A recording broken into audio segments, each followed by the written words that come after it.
Yo, you're listening to the Money Monopolizers Podcast, helping you take control of your financial destiny. It's about time that we invest more in our financial literacy and work towards building generational wealth. If you think you're ready to do the same, then you've come to the right place. Alex, Marlon, y'all ready? Let's get this bread. What's good, everybody? It's Alex Camulia here, and I'm here with my co-host Marlon Walls, and we're back for episode 4 of the Money Monopolizers Podcast. Marlon, how you doing today, bro? Man, Alex, I'm doing pretty good, man. I'm actually in a different location today. I'm in Houston instead of being in Lafayette, Indiana. I was here for my girlfriend graduation this weekend, but it's all over now, and I just want to make sure we get this podcast recorded, get another one put out. Yeah, let's get into this episode. What we are talking about today is, like I said, a hot topic of renting versus owning.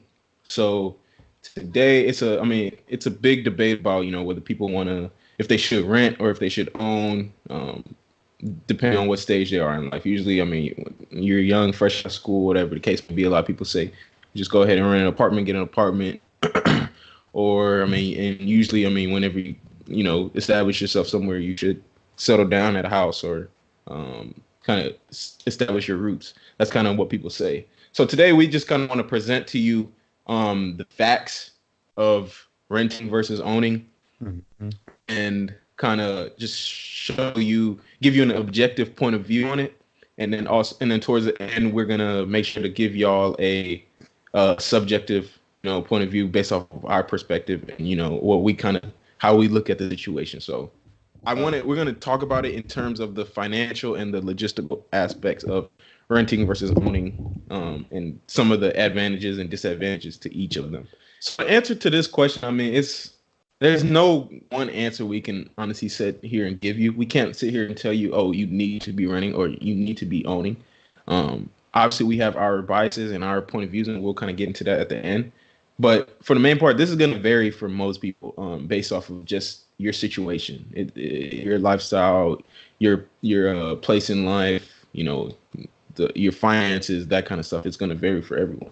But like I said, we're going to give you the facts and we're going to give you the information that you need in order to make an informed decision. That's what we like. That's what we want to do with this podcast, is give people information to be able to make informed decisions, as opposed to, just reacting emotionally and making decisions based off of, society and that kind of stuff. So there's a lot of information out there that people don't know in regards to this subject of renting versus owning a place to live. So we're going to kind of get into that.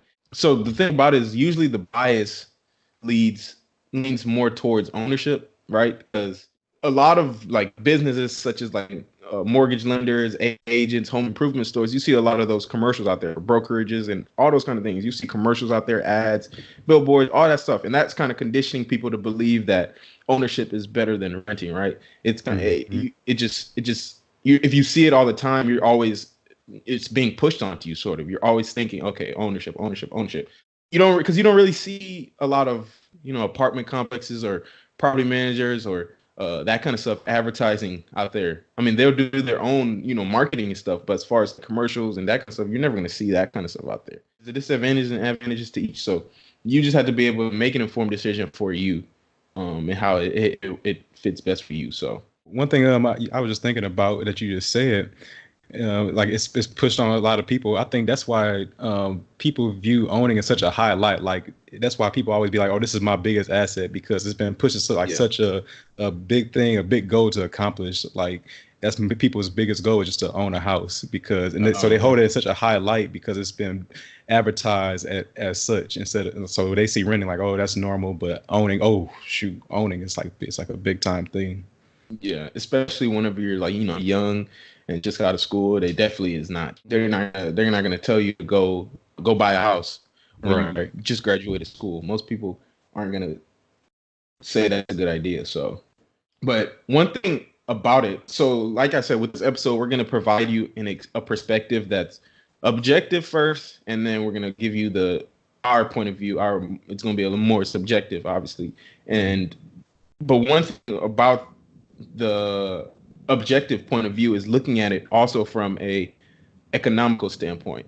So when I say economical, I mean in terms of what is more economically practical for you.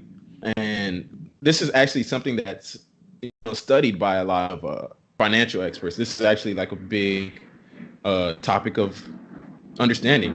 So, and one thing about it that a lot of people don't actually think about, because I mean the information, it's not taught in schools, or it's not really taught anywhere. It's another one of those things that society doesn't teach you, and when it should, or in school doesn't teach you when it should.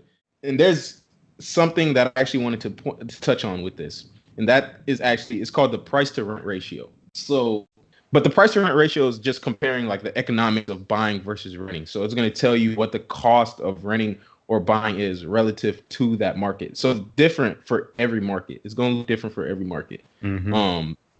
So what it is, what the price to rent ratio is the median home price of a market over the median rental price. So like I said, it's going to be different for each market. So the median home price in the US is around 300,000. Let's just say 300,000 for simplicity's sake. And the median rental price in the US is 1,500, about 1,500. So what you're doing is dividing those two values. So you're going to take the median home price over the median rental price over the year. So the median rental price that we said 1,500 times 12, that's going to be divided by 300,000. So, and I'm not trying to get too technical. This is just really very simple way to like kind of look at. I'm going to explain more what this number means. So if you take 300,000 over 1,500 times 12, because it's $1,500 per month times 12 months a year, you're going to get 17. So what does that number mean? So this number that's what the price to rent ratio is. So this number essentially is telling you if it's more economically feasible to rent in a specific market, or if it's more economically feasible to buy in this market. So a lower number is typically seen as 15 or below. And I'm gonna go through each of these. So 15 or below, that means it's cheaper to buy a property in that market than it is to rent there. So a city like in Detroit, or a city in the Midwest would typically have a low price to rent ratio, because that means this is a city with a higher rent and lower price houses, if that makes sense. So rent is more expensive relative to the housing prices. So it's all relative though. So in Detroit, I mean, or any city in the Midwest, the number there is going to be like the price to rent ratio there is going to be like a 5. That's how like strong it is. And like I said, it's from 15 or below is the lower range. The moderate range is between 16 and 20. So whenever it's here, it's probably more economical to rent, but because it's like in the middle, depending on where you are on 16 or 20, it could lean either way. So if you're like on the lower end, 16, 17, okay, then you should probably be looking more towards buying based off the economy. And if you're on the higher end of that middle range, like 19 or 20, you should probably be looking more towards renting. So this is like a city like San Antonio, or a city like Houston, for example. This is where you're going to be in a more moderate range. San Antonio is probably a better example than Houston, because Houston's so saturated. But that's kind of in this. San Antonio is probably in the more moderate range, and San Antonio is about 16, 17. So the higher range, and this is the last one, is 21 or above. So when you take that median home value and divide it by the median rent times 12, you're going to get a number that's 21 or above. So this is saying it's more economical to rent here. So this means properties are too expensive relative to the rental rates. So in like San Francisco, for example, the median home price is $1.4 million. And the median rent, me and Marlon was just talking about this earlier, is $3,690, which is insane. That's for a one bedroom. A one bedroom costing $3,600. Insane. Wow. So that's ridiculous, man. Yeah. So cities like this, you're gonna get like numbers that are like 30 and above for your price to rent ratio. So, for example, if you take the median rental or the median home value in San Francisco of 1.4 million and divide that by the median rent of 3,690 multiplied by 12, you're gonna get a number that's I think like 31 or something. That's what it was when I did the calculation. That's insane. That is ridiculously high. And I mean but you got to also think because that's only relative to that market. So it's saying it's more economical to rent, but it's still insane to be renting there. Basically, the takeaway I got from that is just, and so if you live in San Francisco, you're paying a lot regardless, because it's telling you that renting is better at $3,600 versus that if you pay for the median home price, you actually pay more. It'd be economically, I guess you could say, unsmart to buy there because it's just the market is just so high in real estate prices. So it's actually smarter to rent there, even though it's $3,600. Yeah, it's still a ridiculous rent, but it's just saying, okay, if you want to look at it from economically, like feasibility from the economical standpoint, then you should be looking at it. You should be looking at renting there. So that's the way the market is going to tell you to look at it, right? That's a perspective based off of how the market is doing right now. And another thing, to just a side note on this, in 2008, whenever the market did crash and there was a housing bubble, this ratio actually increased dramatically. So in hindsight, I mean, moving forward, if that does happen again, that's going to be a red flag for the market. So for a housing bubble that's looming. So I mean, right now it's not terrible. It's a great market right now. It's a great seller's market right now, but it's definitely right. It's on the rise right now. So yeah, so that's basically just giving a couple perspectives on what the market's told you, like just different biases in the society. I know a big bias for most people our age is just like renting should be best. I think most people will consider renting like it's like the first step as far as in college or just freshly out. Then they may look to buying a house later, but it just depends on who it is as far as what bias you may get. So like you had the people who are in the real estate business, like agents or say any department stores, they'll advertise buying a home because that's where they make their money. If you buy something, they'll be in business. So it just depends on what you're looking at. But I want to say one thing, that no matter if you buy or rent, I do want to point out that this isn't an asset regardless, because if it's not making you money, I know that's one thing that we want to talk about a lot on this podcast. If it doesn't make you money, it's not an asset. So I want to dispel that myth right there that people always say, oh, my home is my greatest asset. If it doesn't make you money, by definition of asset versus liability, it's not an asset. So we just want to keep that in mind as we go forward with the rest of this episode. And so like you were saying before, we'll give our objective view on it, on like the advantages and disadvantages of renting and owning, and then we'll give our personal opinions and our perspectives on it afterwards. Yeah, so make sure you stick to the end to catch that we got to think about it. Exactly. But yeah, so I think we should transition a little bit now into the advantages and disadvantages of renting versus owning. So just to begin with renting, I want to start hitting on a couple of advantages just so we can give that neutral perspective. So just starting out, I would say renting provides flexibility. So that's usually a stigma that people have, is that they can move whenever they want to. You can either sign a month to month or a yearly lease. And so after that, you have no more obligation to wherever you're staying at. So if you choose to stay in a location for, say, 6 months, you might have a month-to-month option for 6 months, or just a 6-month option altogether. And then be like, okay, I'm done. Just like in school, people usually get a 1-year lease because they know they're going to graduate in May.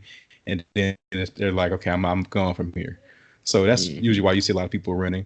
For a lot of young people, that's how the way they're looking at it. They're looking at it from terms of flexibility. And that's the way society is pushing it to you. Like, oh, keep renting until you know where you can, settle down and establish your roots. So, that's, I mean, you can look at that as an advantage. Yeah. So you can go ahead. Continue. Yeah, another one as far as an advantage goes for renting is you have a fixed price every month during your term of your lease. So you'll never see any fluctuation in like your total monthly costs as far as rent. So if the rent says $600, it will just be $600 every month. And this is especially the case if you don't have any variable expenses such as your utilities. If the property management company pays all the utilities, or the landlord pays the utilities, your rent will remain constant all throughout, and you won't ever go up or down in that rent amount throughout the term of the lease, at least. Yeah. And a last one I would say, as far as an advantage, is little to no maintenance. So if a light bulb goes out, you just call your property management company and just be like, hey, my light bulb is out, and they'll come and fix it for you. Or if your toilet is messed up, they'll come fix that for you as well. So it's basically saying you don't have to have the same responsibility as you would if you were owning a home. I wish a tenant would call me because the light bulb went out. I've heard it before. Hey, it's very real thing. Shoot, Shikana is an example right there. Like, she's had a light go out. Property management company, can you come fix my light? It's crazy, and from a landlord perspective, that somebody wants you to come fix their light for them. But that's how people view renting. Like, they feel like it's not my personal property, so I don't have any responsibility in here as far as managing it or maintaining it, really. I can guarantee I'm not going to replace your light bulb. Well, hey, that's just, every property management company may be different. Some may take a long time. Like, hey, man, come on, a light bulb. Like, you just never know. Bro. But I mean, just to add on that real quick, I mean, it's about light bulb, but really it's even on a larger scale too. So if the roof goes out, or you need to replace the roof, the water heater goes out, or electricity goes, you need a panel replaced or something. Right. None of that's on you. So exactly, those big ticket expenditures. So, or those kind of things that typically are big expense crushers. Right. So, but yeah, let me get into some of the disadvantages now of renting, because there are definitely some. And typically, whenever people do talk about the disadvantages, the main thing that most people say is, "Oh, you aren't putting anything towards ownership." So each of those rent payments are going to pay off the mortgage for the owner.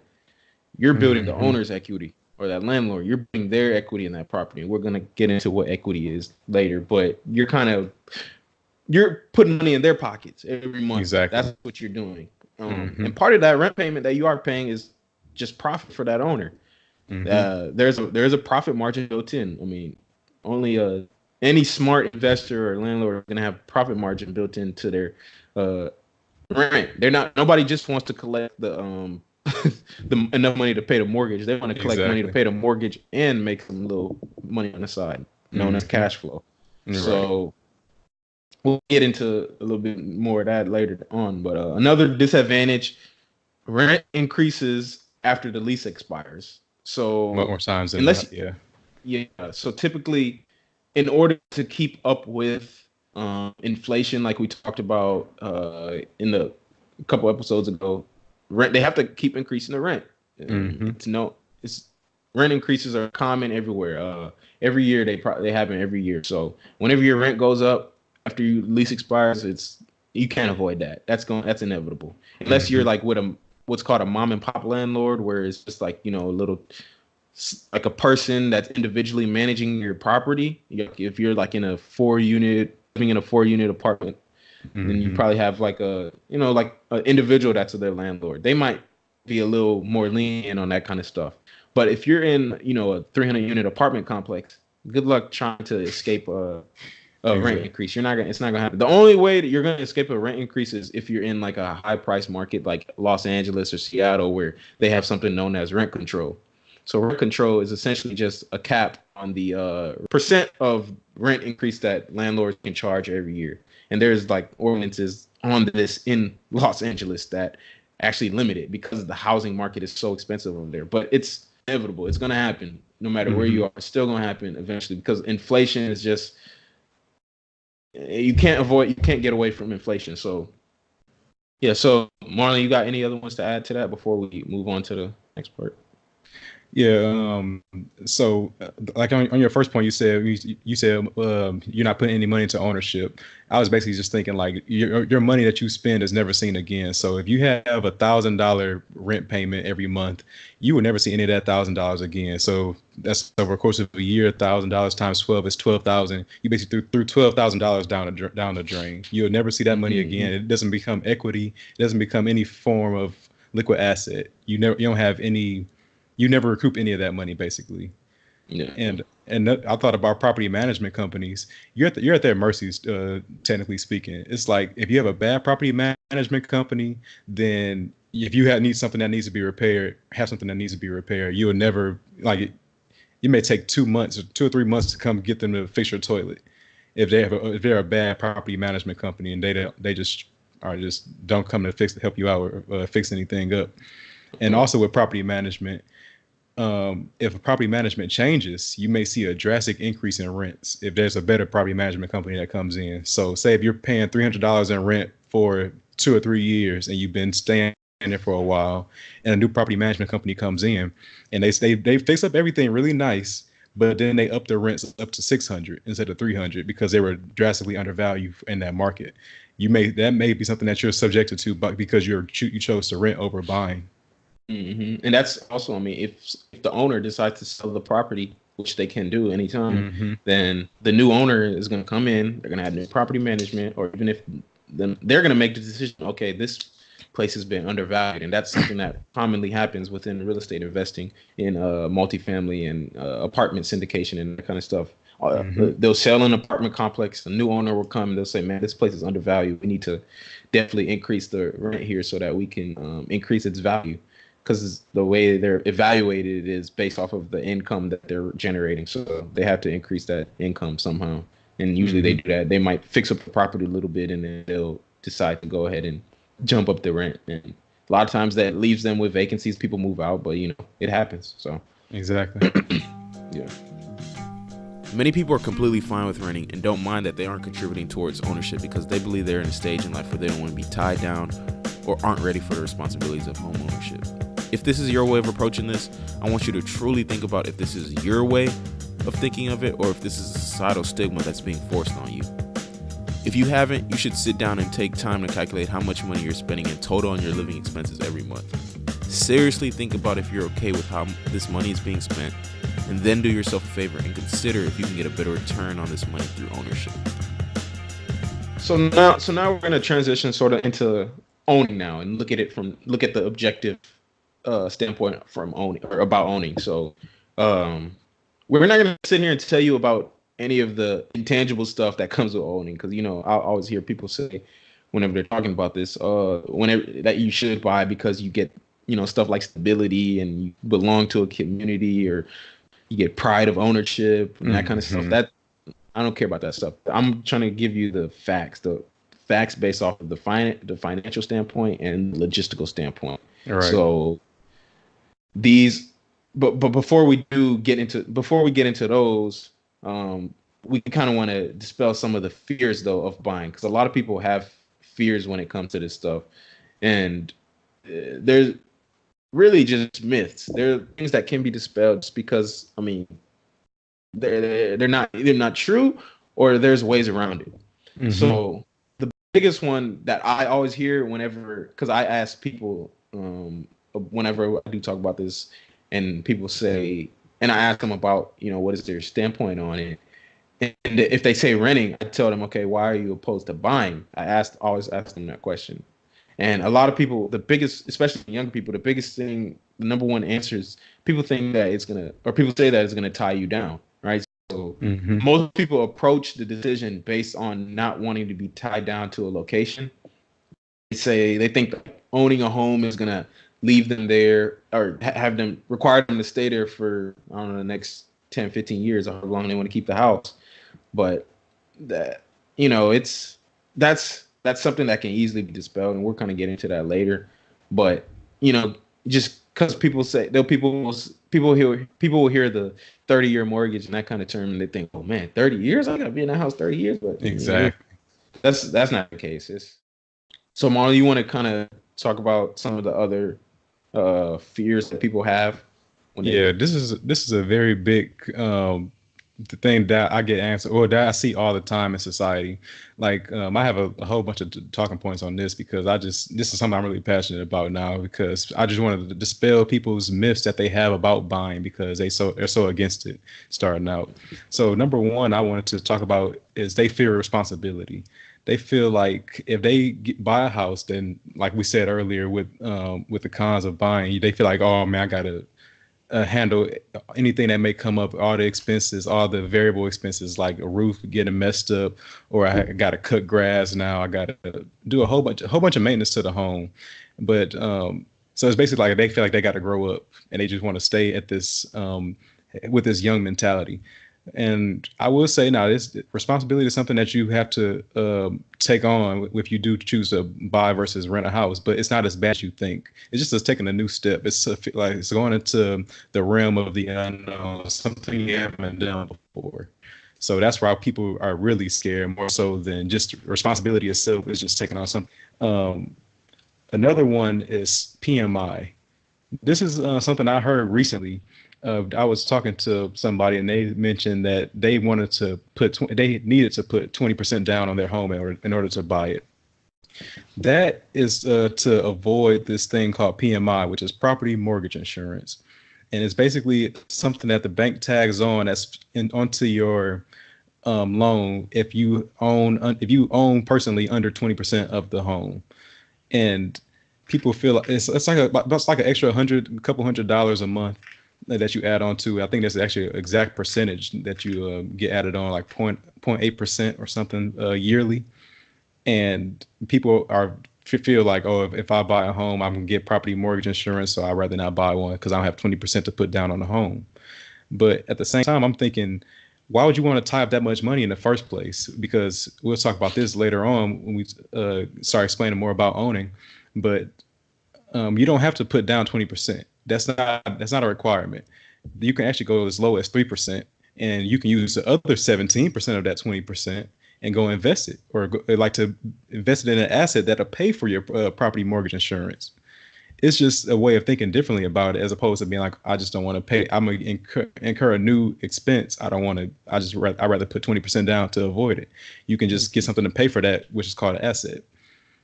And lastly, it's just a lot of other fear of the unknown type fears that people have. So I mentioned last week how people think it's necessary to put 20% down on the home. I just mentioned this just now. You can go as low as 3%, and it's just like, just give an example of that. If you had $100,000 house, you don't need to put 20%. You don't need to put 20,000 down. It would take most people would take a long time to save $20,000, but 3,000 may sound much more feasible. So that's why I like to tell people that you don't need to put down the full 20%. Especially like in another case, if you buying in a higher area, so $100,000 maybe sound like something that's normal in, say, Texas or Indiana. But if you look in a place like Seattle or something, you may see home prices that rise up to $500,000.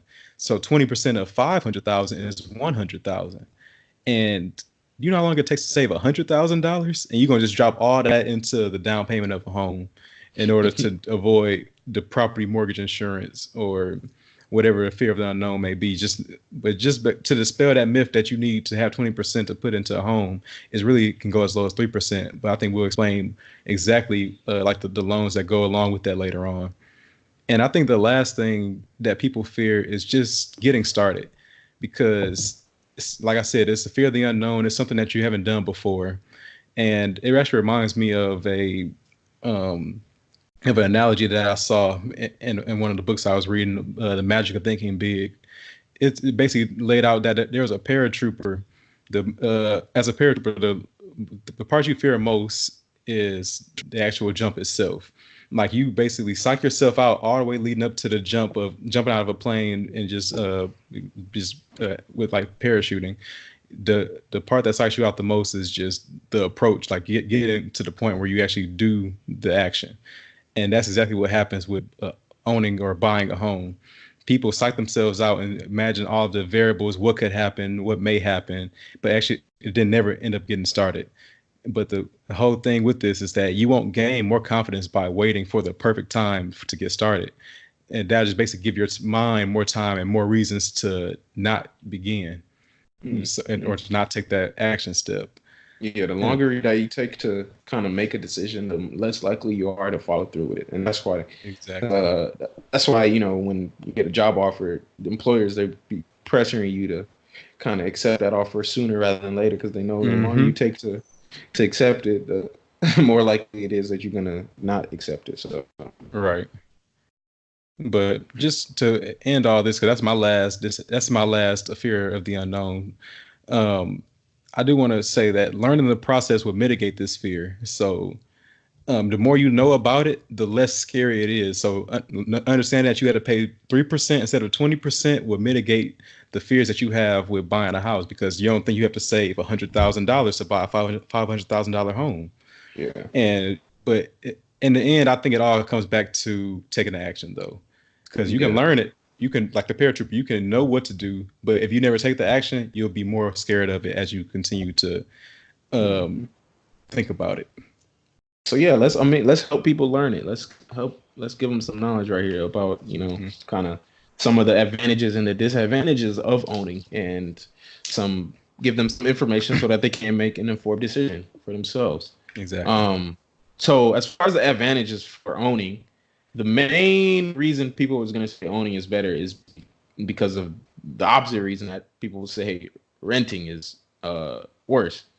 So whenever people say you should own, they're going to say it's because you're building ownership into something. You're putting money into something. You're gaining an asset. You're gaining your biggest investment. That's what people are going to tell you. So whenever people say this, essentially what they're saying is that you're building equity in a property. So equity is, the dictionary definition of equity is the value of the house minus the mortgage on it. So, but what it is, I mean, in layman's terms, is pretty much how a percentage of the house that you own. How much of that property do you own? So, for example, if you bought a house for $100,000 and you put 20% down on it, now you have 20% equity in it when you start paying that mortgage. But I mean, as the mortgage goes on, time goes on, you're gaining more equity because you're putting more towards the equity, or towards the principal, towards that principal balance. So the thing about a mortgage payment is known as the PITI. So PITI is an acronym for principal, interest, taxes, and insurance. So the principal on a home is the value of the house, the actual portion of the house that you're paying down. So that's the actual amount that the house is worth, right? That's the amount that you got the loan for. That's the chunk of it. That's the chunk of their mortgage payment. It's the principal. Now the I in PITI is the interest. The first I is interest. So interest is the interest that you're paying on that loan. So in order to get a loan, banks are going to give it to you with an interest rate, right? Obviously, no one's giving out free money. So whenever you're paying interest on it, it varies. You can be paying anything from 3% up to a ridiculous number like 7%, depending on the market. Right. So obviously, the more interest you pay, the more expensive your mortgage is going to be. Your PITI, your payment is going to be the PITI. So there's that. That's the main portion of the interest part. And then there's taxes. So on every home, you're going to have to pay taxes on it. Obviously, property taxes are the bulk of it. So here in Texas, how it works is you pay property taxes in Texas are a lot higher than a lot of other states because there's no income taxes here. And in Texas, because we have independent school districts here, the way that independent school districts are funded as opposed to other states, they're funded through property taxes. So that's why property taxes here are so expensive. But that's also why school districts here tend to be a little better in certain areas. So in other states, I mean, schools are not independent. There's no ISD. The ISD is an independent school district. So there's none of that. They don't have those in other states. That's really only a Texas thing because property taxes here are so high that they just use them to fund the school districts. So that's usually where the bulk of your tax money is going whenever you are paying property taxes. You're paying for those school districts here. So that's the tax portion of it. And the taxes, the way that it's assessed is based off of the value of the home. So the more your house is worth, the higher taxes you're going to pay on the property taxes. You're paying them to that county. So yeah, every year they're going to really go up.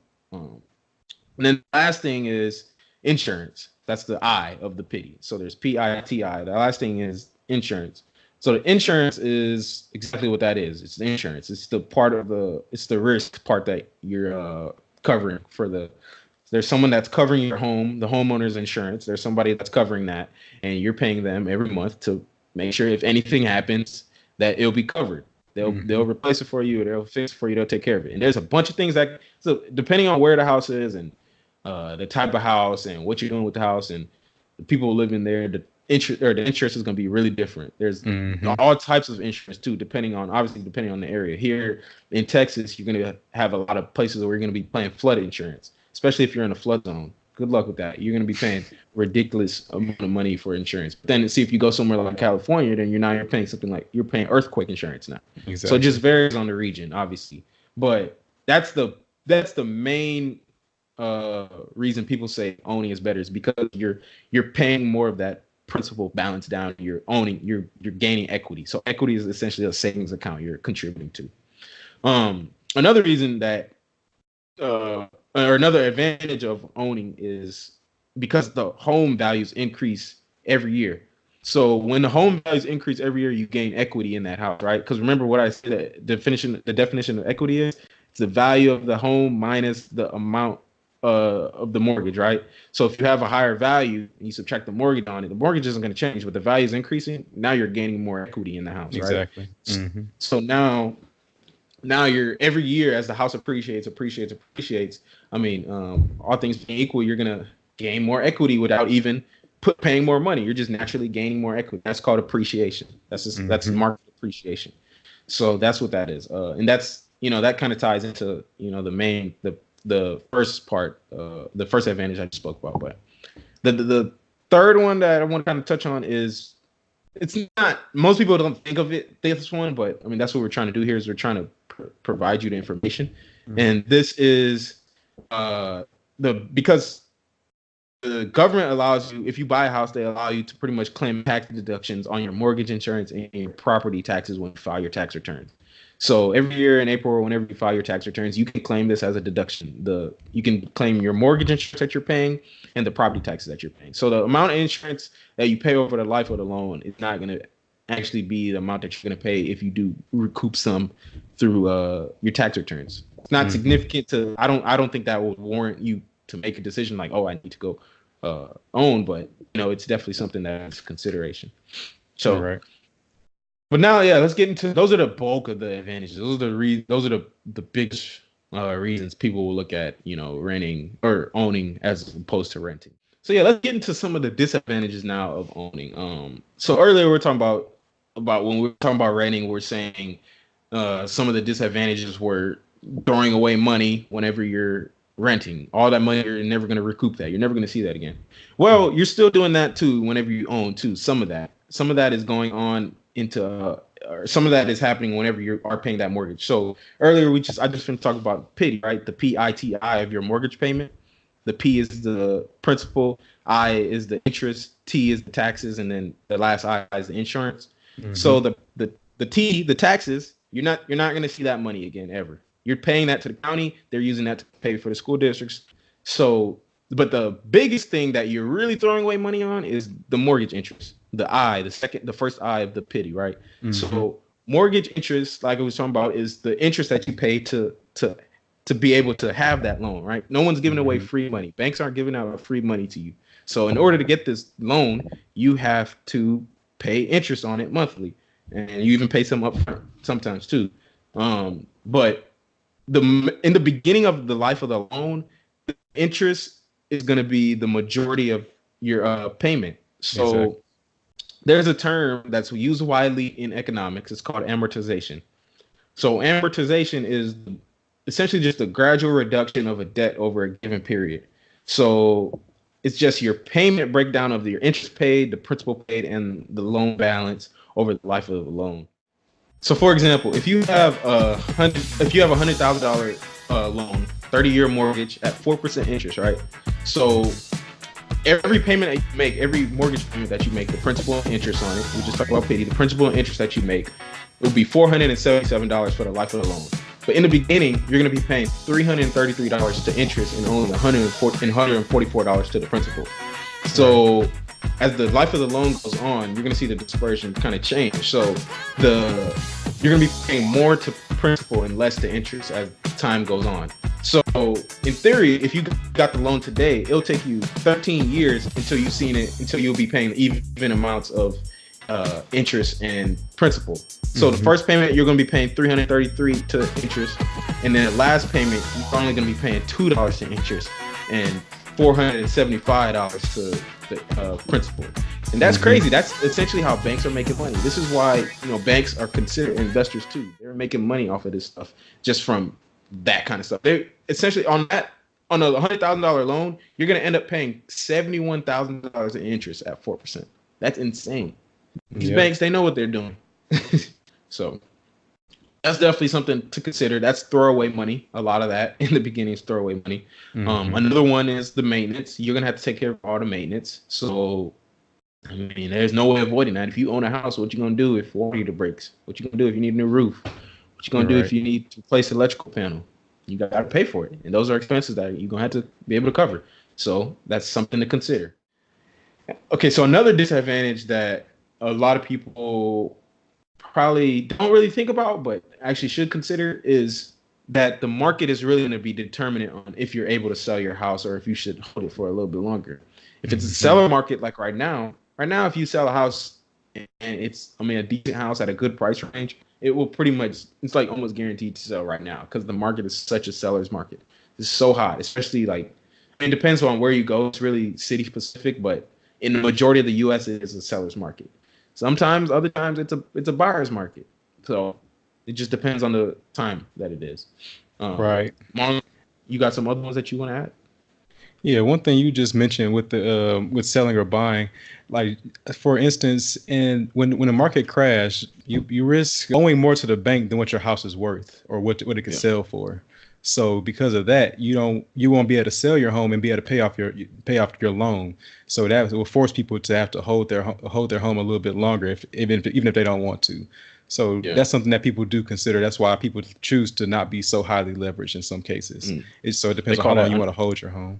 What's up? Yeah, I just wanted to say because there's a term for that. They call that, just so people know, that's called being underwater on your mortgage.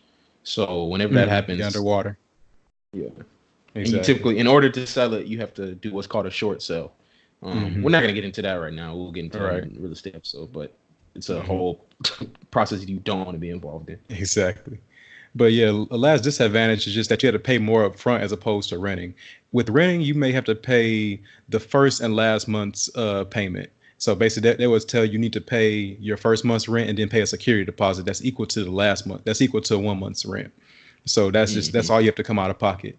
When you're buying at home, you have to come out of pocket your down payment, however much that is. So you can go, like I said earlier, 3%, or you can be 20% of the price of the home. And then you have to also consider closing costs. Closing costs usually average around 3% of whatever the value of the home, or whatever the purchase price of the home is. And that goes to title fees, to any inspections, to getting appraisals and stuff like that. So you have to also consider that when you're buying a home. Many people believe owning a home is the better alternative to renting because they're gaining ownership towards something and making their biggest investment in life. If this is your way of thinking, I want you to understand that the personal residence that you live in is not an investment. When you own a home that you live in, you are essentially just renting out money. The bank purchased the house for you and you are paying them back for it every month in addition to some extra, which is their profit for giving you that money, otherwise known as interest. Yes, with every payment you make, a little part of that payment goes into a savings account called equity. This is what people consider ownership. Now, if you're comfortable with this, then once again, at least do your future self a favor and consider if the portion of your income that you are contributing towards this ownership is the best return you can get on that money. Could you possibly be getting a better return on your money through a different living situation? Think logically, not emotionally. So yeah, these were basically some advantages and disadvantages of both renting and owning. But since owning isn't something that's really taught much to people growing up, I wanted to highlight a few logistics behind buying and understanding what you need to do in order to get started. So from our personal experiences, we can already tell you that the two key members of buying a home is going to be your agent and your lender. And I will recommend always getting a great agent before you find a lender, because usually great agents know great lenders. And so finding an agent that can work with you, that can basically provide you with different housing opportunities in whatever area that you're in. They know the market very well. They know what you should be paying for. And then they can also recommend you to lenders. And so I want to move more into the lending process. Lenders require you to get a pre-approval before you buy a home. Well, actually, speeds up the process of getting into the, like, going through all the closing at the very end before you buy the home. If you get pre-approved, that means that when you go to your lender, they're going to require you to do a background check.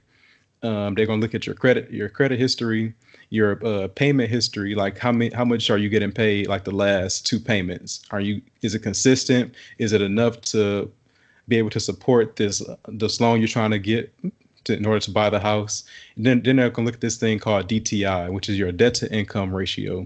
They're going to look at how much debt do you currently have, and then they'll compare that to how much more would you incur if you were to buy this home.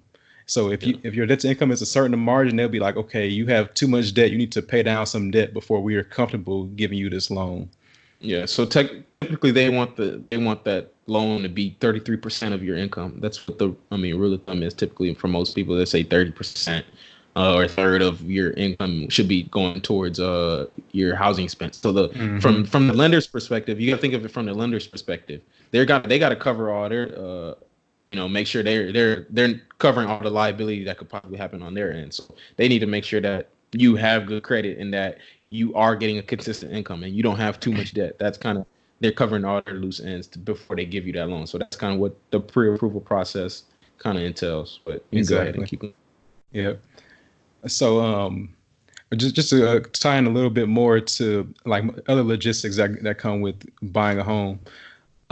If you're an owner occupant, like I mentioned earlier, I keep on mentioning this because people really don't know this, and it's something that is like essential. Is how much do you need to have as a down payment? So your down payment is how much equity will you have in a home when you first purchase the home. Most people, like I said before, think you need 10-20% in order to buy a home, and that's just not the case. There's different loan processes that you can go through, and I want to highlight a few of them. One of them is called the FHA loan, or the Federal Housing Administration loan. This loan allows you as an owner occupant to purchase a home at 3.5%, as low as 3.5% down, and they'll give you a 15 or 30 year amortization loan, as Alex mentioned earlier, amortization, and you'll be able to own the home, basically move in for only 3.5% down. Now, go ahead. I forgot. Go ahead. Oh, I just wanted to comment on that, just because, though, I want people to understand why it is the way it is, and why that loan is out there. So, whenever the housing market crashed in 2008, one of the reasons it crashed was because they were giving out loans to everyone. They were giving out 0% loans. So the rules changed to where you need to put more money into it. So the FHA, like Marlon says, the Federal Housing Authority. So they insure the loan. So the lender that's going to give that loan to you is working with the Federal Housing Authority, the U.S. government, and they're going to insure that loan. So if you default on that loan, the lender has no liability. The government is going to pay the lender back. So the lender doesn't care. The lender will easily give you that loan, but the government is the one that's insuring that loan through the lender. And the government is doing that so that, they can encourage home ownership and that kind of stuff and help people that are first-time home buyers. So it's just a program that's out there that I just wanted to kind of highlight that and why that is out there. That was very good points. That's like a little bit more detailed into it. Yeah, so another type of loan that you can get as a first-time home buyer or owner occupant is a conventional loan. With a conventional loan, it actually depends a little bit more on what the market is. Right now, you can go as low as 3%, but other times, like in previous years, it may have been as low as 5 or 7% as far as your down payment goes.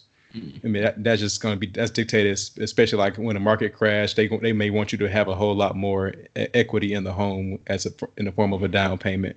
Yeah. So it just depends on the timing, really. As we looked at the advantages and disadvantages of renting, it's important to keep in mind that we presented this topic completely objectively. So what do we think? Well, when you ask most people about renting versus buying, they'll probably tell you something along the lines of rent now so you can be flexible, then buy a place when you settle down. But to me, this approach is pretty lazy, and you aren't doing your future self any justice if you approach the subject in this manner. As we said before, when you just accept what society says you should do for no justified reason, you're thinking emotionally instead of thinking logically. The financial implications from your place of residence are going to significantly affect your financial future, whether you realize it or not. Like we said, no matter what, The house you live in isn't an asset if it doesn't make you money. It's a liability. So it's important to look at your goals and see how you can align your living situation to meet those goals.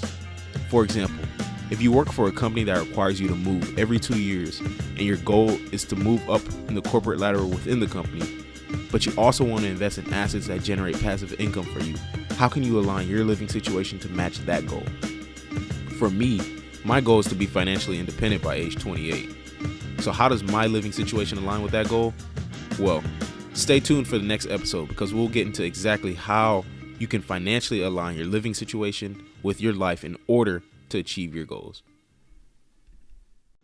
So that's it for this episode of the Money Monopolizers Podcast. New episodes will be releasing every Thursday and will be available on all platforms. You can also find out more info about us on Twitter at the Monopolizers, IG at Money Monopolizers, or you can hit us up on our social media pages at iComunio and at Deuce Walls. But until then, we out of here. You've been listening to the Money Monopolizers Podcast, helping you take control of your financial destiny. To learn more about how you can be in control of your money, visit moneymonopolizers.com.